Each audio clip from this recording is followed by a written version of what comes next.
Maths science ક્લબમાં સર્વે વિદ્યાર્થી મિત્રોનું સ્વાગત છે. વિદ્યાર્થી મિત્રો, પાછલા ઘણા વિડીયોઝથી આપણે ધોરણ 9 વિષય વિજ્ઞાનમાં પેશીઓ કે જે ચેપ્ટર નંબર 6 છે એનો અભ્યાસ કરી રહ્યા છે. તો પ્રસ્તુત ભાગ 7A ના અંદર આપણે બીજા પ્રકારની પ્રાણી પેશી કે જેને સંયોજક પેશી તરીકે ઓળખવામાં આવે છે અને એ સંયોજક પેશીનો એક પ્રકાર કે જેને પ્રવાહી સંયોજક પેશી તરીકે ઓળખવામાં આવે છે અને તે આપણું રુધિર કે જેને આપણે લોહી કહીએ છીએ તે છે. તો એના વિશે આપણે ભાગ 7A માં ડિટેલમાં અભ્યાસ કરીશું.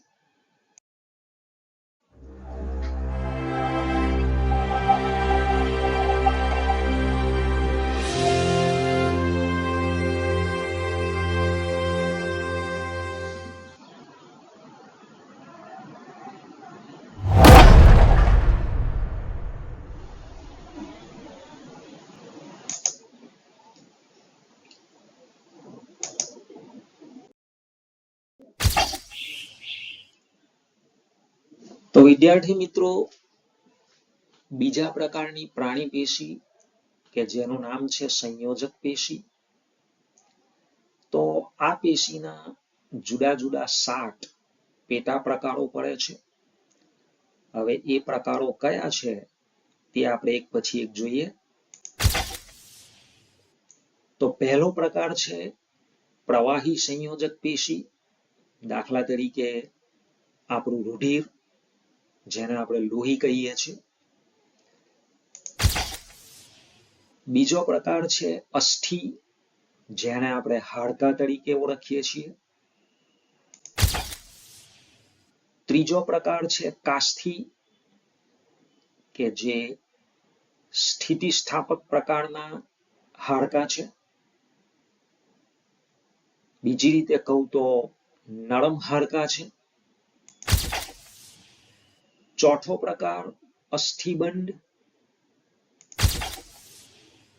પાંચમો પ્રકાર સ્નાયુબંધ. છઠ્ઠો પ્રકાર તંતુ ઘટક પેશી અને સાતમો પ્રકાર મેદપૂર્ણ પેશી. તો વિદ્યાર્થી મિત્રો, પ્રસ્તુત ભાગ 7માં આપણે આ 7 પ્રકારની સંયોજક પેશીઓનો વિગતે અભ્યાસ કરીશું.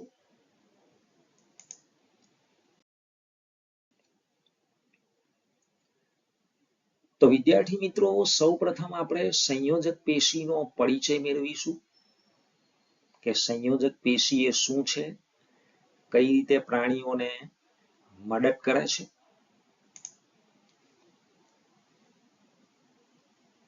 તો પહેલા પ્રકારની જે સંયોજક પેશી છે એ રુધિર છે, આપણું લોહી છે. તો વિદ્યાર્થી મિત્રો, સંયોજક પેશીનું કામ એ શરીરના જે અંદરના ઘટકો છે એને એકબીજાની સાથે જોડવાનું કામ છે.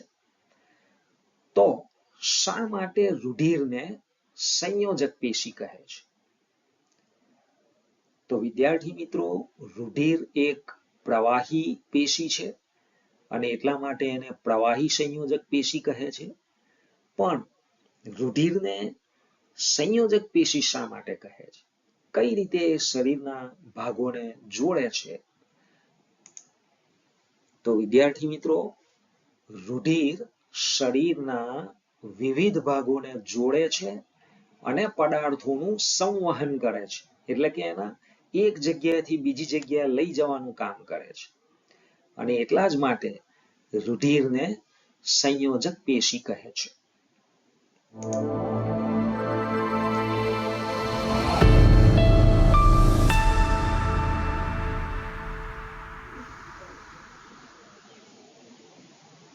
તો વિદ્યાર્થી મિત્રો, તમારી સ્ક્રીન પર તમે જે આકૃતિ જોઈ રહેલા છો તે આપણા રુધિરના અંદર જુદા જુદા પ્રકારના જે કોષો આવેલા છે.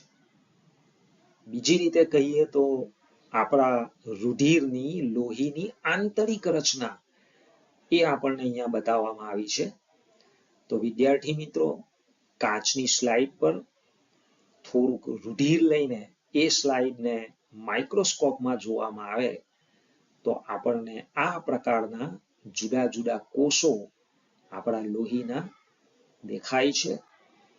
દાખલા તરીકે આ લાલ રંગના જે કોષો છે, ગોળાકાર કે લંબગોળાકાર, તો એ રક્તકણો છે, જેને લાલ રુધિર કોષો તરીકે ઓળખવામાં આવે છે.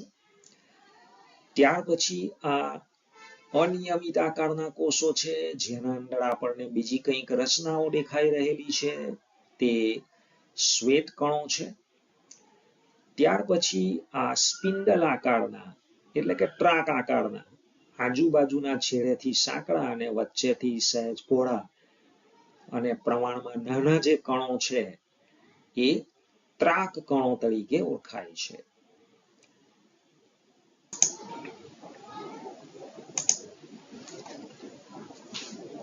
હવે સંયોજક પેશીના મૂળભૂત લક્ષણો શું છે, એટલે કે મુખ્ય કયા લક્ષણ એ ધરાવે છે? સંયોજક પેશીના કોષો એકબીજા સાથે ઓછા જોડાયેલા હોય છે. તે આંતરકોષીય આધાર દ્રવ્યમાં ખૂંપેલા કે ગોઠવાયેલા હોય છે. તો વિદ્યાર્થી મિત્રો, આ તમારી સામે જ ઉદાહરણ છે કે આ રુધિર એક પ્રકારની સંયોજક પેશી છે અને આ બધો જે છે આ કણો સિવાયનો એ રુધિર રસ છે. તો આપણે જોઈએ છીએ કે અહીંયા જે બધા રુધિરના જુદા જુદા પ્રકારના કોષો છે એ આ રુધિર રસમાં ગોઠવાયેલા છે. આ એનું મૂળભૂત લક્ષણ છે. હવે આ જે આધાર દ્રવ્ય છે, જેને અહીં આપણે રુધિર રસ તરીકે આ પેશીમાં એને ઓળખીએ છીએ, તો એ આધાર દ્રવ્યના જુદા જુદા પ્રકારો હોય છે. આંતરકોષીય આધાર દ્રવ્ય જેલી જેવું હોઈ શકે છે, અથવા તો પ્રવાહી હોઈ શકે છે, ઘનતા ધરાવતું એટલે કે ઘટ્ટ પ્રવાહી હોઈ શકે છે, કે બળદ હોઈ શકે છે એટલે કે ઘન પણ હોઈ શકે છે. તેનો સ્વભાવ વિશિષ્ટ કાર્યને અનુસરીને પરિવર્તનશીલ રહે છે. એટલે કે જે તે સંયોજક પેશીનું કાર્ય શું છે એના આધારે એ આધાર દ્રવ્ય પોતાનો સ્વભાવ ધરાવે છે.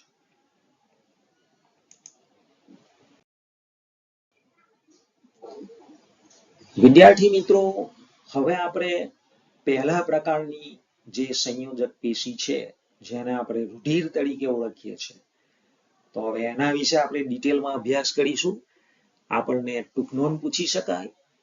ટૂંક નોંધ લખો: રુધિર એક પ્રવાહી સંયોજક પેશી.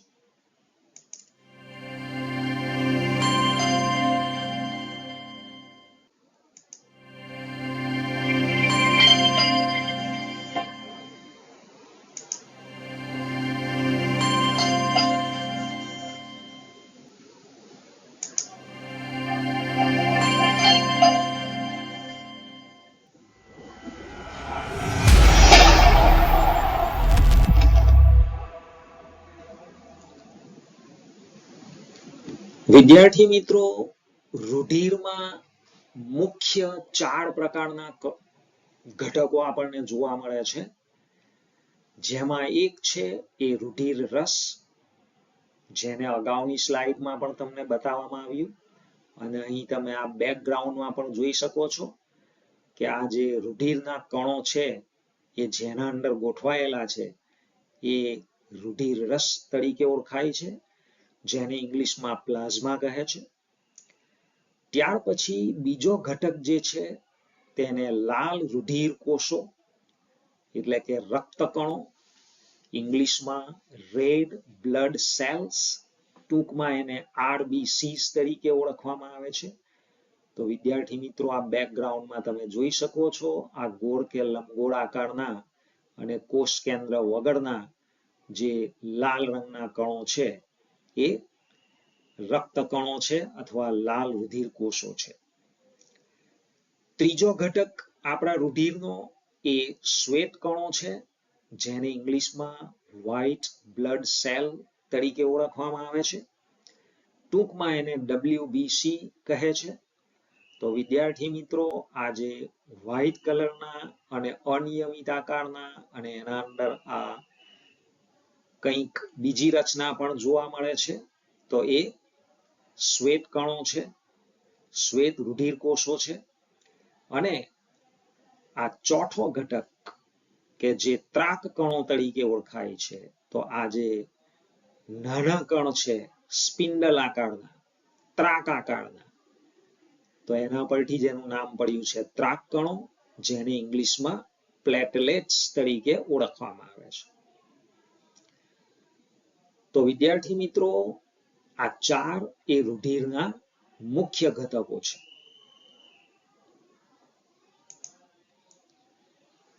હવે આપણે રુધિર રસ વિશે જોઈશું. તો રુધિર રસ એ પ્રવાહી આંતરકોશીય આધારક દ્રવ્ય છે કે જેના અંદર આ કણો ગોઠવાયેલા હોય છે, રક્ત કણો, શ્વેત કણો અને ત્રાક કણો. આ જે આધારક દ્રવ્ય છે, રુધિર રસ છે, એ પ્રોટીન, મીઠું એટલે કે સોલ્ટ અને અંતઃસ્ત્રાવો ધરાવે છે. તો વિદ્યાર્થી મિત્રો, અહીં ઘણા બધા ઓબ્જેક્ટિવ પ્રશ્નો છે. પહેલો પ્રશ્ન છે કે RBC નું પૂરું નામ જણાવો. તો રેડ બ્લડ સેલ, રક્તકણો અથવા લાલ રુધિર કોષો. WBC નું પૂરું નામ લખો. તો વ્હાઇટ બ્લડ સેલ્સ અથવા તો શ્વેત રુધિર કોષો. ત્યાર પછીનો પ્રશ્ન છે કે રુધિર રસ કયા કયા ઘટકો ધરાવે છે, તો અથવા રુધિર રસ શેનું બનેલું હોય છે. તો રુધિર રસ એ પ્રોટીન, મીઠું અને અંતઃસ્ત્રાવોનું બનેલું હોય છે અથવા ધરાવે છે. વિદ્યાર્થી મિત્રો, હવે લાલ રુધિર કોષો અથવા તો રક્તકણો વિશે આપણે જોઈશું. તો રક્તકણો રુધિરમાં નિલંબિત રહે છે, એટલે કે છૂટાછવાયા ગોઠવાયેલા હોય છે. અહીં બેકગ્રાઉન્ડમાં આપણે રક્તકણોને રુધિર રસમાં છૂટાછવાયા ગોઠવાયેલા જોઈ શકીએ છીએ. અને રક્તકણોનું મુખ્ય કાર્ય શું છે, તો કે તેઓ ઓક્સિજનનું વહન કરે છે.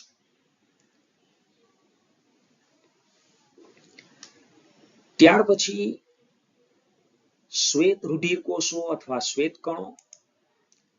તો શ્વેત કણો એ રોગ પ્રતિકારક તંત્રનો એક ભાગ છે, એટલે કે જંતુઓ, રોગના સૂક્ષ્મ જીવાણુઓ આપણા શરીર પર હુમલો કરે છે, ત્યારે આપણા રુધિરમાં રહેલા શ્વેત કણો એ જંતુઓ સામે લડે છે, એટલે કે રોગ પ્રતિકારક તંત્રનો એક ભાગ છે. અને આ રીતે મુખ્ય કાર્ય એમનું છે શ્વેત કણોનું શરીરનું રક્ષણ કરવાનું. તો વિદ્યાર્થી મિત્રો, અહીં આપણને ઓબ્જેક્ટિવ પ્રશ્ન પૂછી શકાય કે શ્વેત કણોનું કાર્ય જણાવો. તો શ્વેત કણો શરીરનું જુદા જુદા રોગો સામે રક્ષણ કરે છે, અથવા તો રુધિરના સૈનિકો તરીકે ઓળખાતા ઘટકો કણો કયા છે, તો એ શ્વેત રુધિર કોષો અથવા શ્વેત કણો છે. ત્રાક કણોની વાત કરીએ, જેને ઇંગ્લિશમાં પ્લેટલેટ્સ કહેવામાં આવે છે. તો તેઓ રુધિર જામી જવામાં મદદ કરે છે અને ઘા ભરવામાં મહત્વપૂર્ણ ભૂમિકા ભજવે છે. વિદ્યાર્થી મિત્રો, આપણને ખબર છે કે જ્યારે આપણને ઘા પડે છે, આપણને કંઈક ઈજા થાય છે, વાગે છે, અને જો એ ઘામાંથી લોહી બહાર વહેતું હોય છે, તો આપણને ખબર છે કે થોડીક જ વારમાં એ ઘા આગળ કથ્થાઈ રંગનો એક જાડો પોપડો થઈ જાય છે, જેને આપણે કહીએ છીએ લોહીનો પોપડો, લોહી જામી જવું.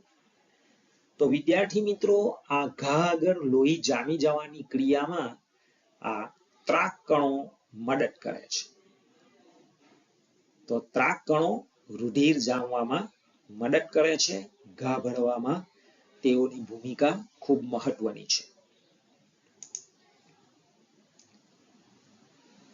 શ્વસનની ક્રિયા દરમિયાન આપણે ઓક્સિજન લઈએ છીએ.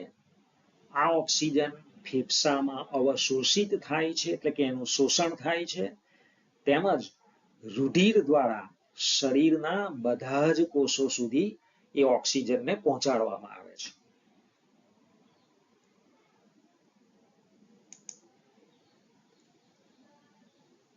રુધિર તેની સાથે વિભિન્ન પદાર્થોને, એટલે કે જુદા જુદા પદાર્થોને શરીરમાં એક સ્થાનથી બીજા સ્થાન સુધી લઈ જાય છે.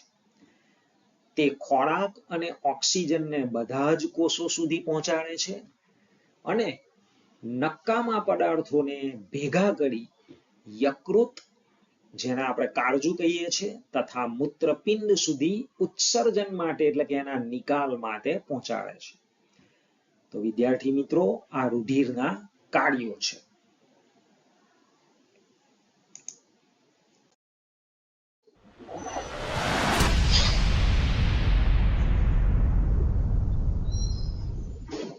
વિદ્યાર્થી મિત્રો, પ્રસ્તુત ભાગ 7A માં આપણે પહેલા પ્રકારની સંયોજક પેશી કે જેને રુધિર તરીકે ઓળખવામાં આવે છે, તો એના વિશે ડિટેલમાં અભ્યાસ કર્યો છે. તો બાકીના જે સંયોજક પેશીના પ્રકારો છે તે હવે પછીના વિડીયોઝમાં રજૂ થશે.